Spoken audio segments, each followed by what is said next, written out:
Ya lanjut lagi ya. Tadi sempat potong kayaknya ada kendala durasi di video kita.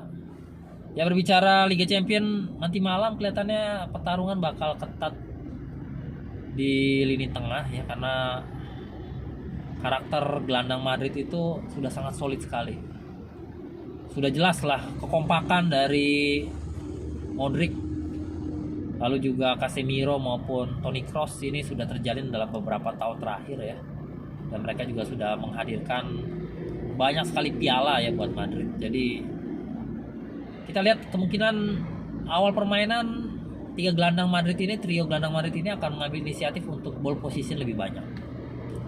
Tinggal bagaimana back sayap seperti Ferland Mendy ataupun Dani Carvajal ini mengambil momentum untuk melakukan overlap dalam mendukung upaya penyerangan Real Madrid ya. Sementara untuk striker sayap seperti Vinicius Junior ataupun juga kemungkinan Rodrigo Gos ya. Ini kita lihat apakah cukup suportif untuk mendukung Karim Benzema sebagai ujung tombak atau target man. Ya, kita harapkan performa Vinicius maupun Rodrigo ini ataupun Marco Asensio ya, karena bisa jadi ini Rodrigo akan diambil alih posisinya oleh Marco Asensio. Ya kita lihat aja lah bagaimana pergerakan eksplosif dari striker sayap dari Real Madrid ini dalam memberikan situasi yang kocar-kacir ya buat back Madrid. Tapi di sini kita lihat ya head to headnya back antara Real Madrid dengan performa lini serang dari PSG ini juga patut kita jadi perhatian ya, karena Neymar, Messi, dan Mbappe ini kalau saya lihat dalam beberapa penampilan terakhir itu relatif pasif ya pada saat PSG mendapat penyerangan, sehingga pada saat ada serangan balik mereka langsung siap tancap gas. Itu yang seharusnya diwaspadai oleh lini belakang Real Madrid. Apalagi lini belakang Real Madrid ini kelihatannya hanya dua center back mereka saja yang disiplin ya, yaitu dari Eder maupun juga dari David Alaba. Sementara untuk back sayapnya kelihatannya aktif untuk melakukan penyerangan. Dan ini dari lini serang Madrid ya masih eksplosif lah, dari Vinicius Junior maupun juga Marco Asensio karena mereka masih muda. Lawannya dari Madrid juga dari PSG juga ini cukup kuat ya. Karena kalau kita lihat lini bek kanan dari PSG ini kan ada Ashraf Hakimi ya. Hakimi ini eksplosif juga, cepat dia larinya juga. Nanti ada duel antara Hakimi dengan Vinicius Junior cukup menarik ya. Lalu kalaupun ada pergantian misalkan Hakimi belum fit ya mungkin akan diganti oleh Thilo Kehrer ya. Thilo Kehrer ini sebenarnya cukup bagus, cuma untuk speed masih belum kencang ya. Lalu untuk bek kiri PSG kemungkinan kalau kita lihat ini ada bek muda dari Portugal ya, Nuno Tavares ya. Kelihatannya ini back sayap ini cukup eksplosif dan cepat juga, aktif membantu penyerangan juga. Crossingnya dan manuvernya lumayan oke sih sebenarnya. Tinggal peran dari gelandang PSG seperti Marco Verratti, lalu juga Paredes ataupun juga Idris Gueye ya, maupun juga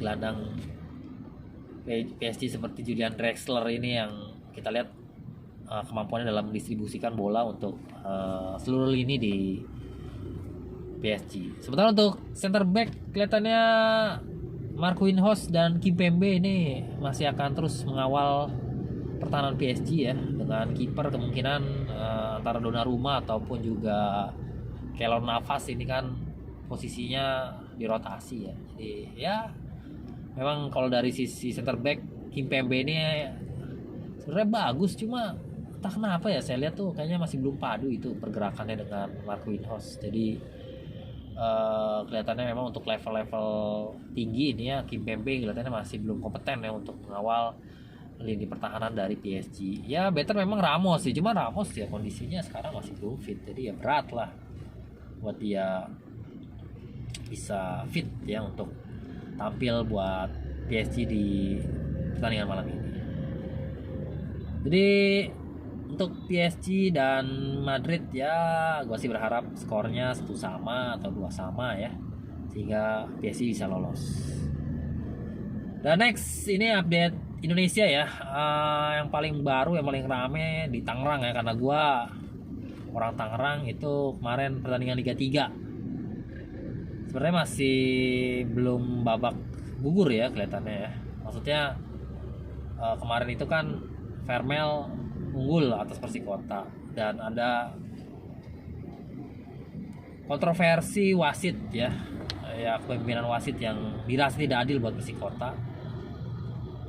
Dan memang ini menjadi catatan sendiri ya, kalau perjuangan untuk bisa tampil di level tertinggi di Indonesia itu perlu biaya dan konsistensi yang sangat kuat, karena otomatis untuk biaya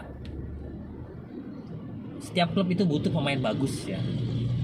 Pemain bagus ya bayarannya mahal, mau nggak mau ya harus direkrut kalau mau berprestasi.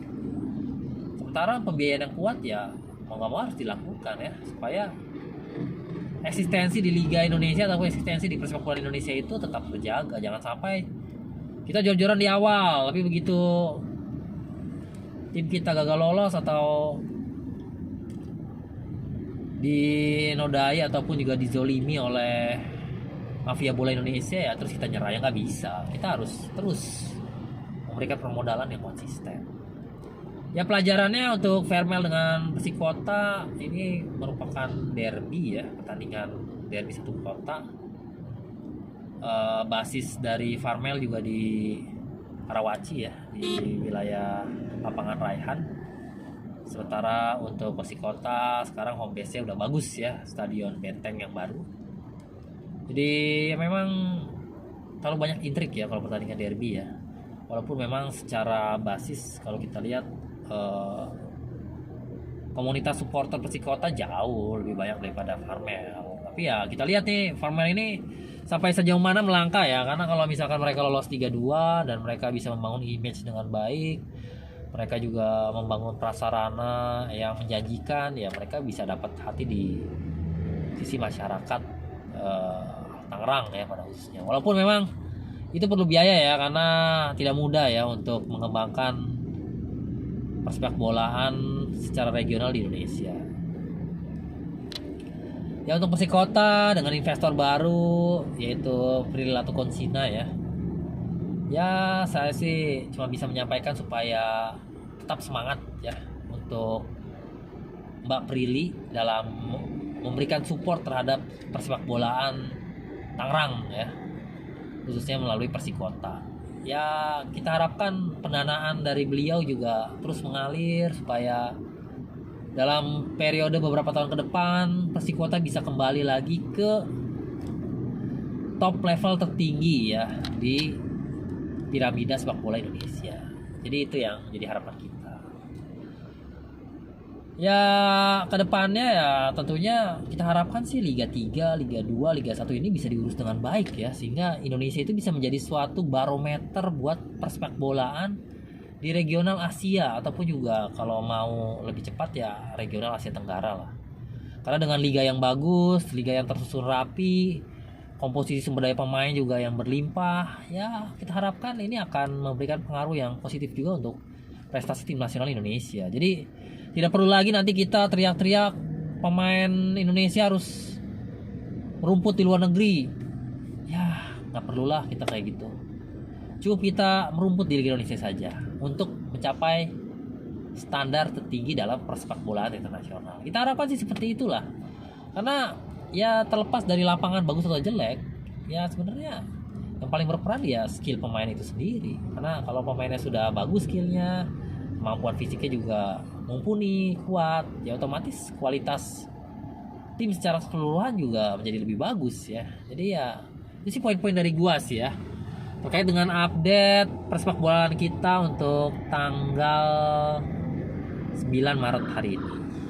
Jadi ya sekali lagi terima kasih ya buat teman-teman yang udah menemani saya dalam perjalanan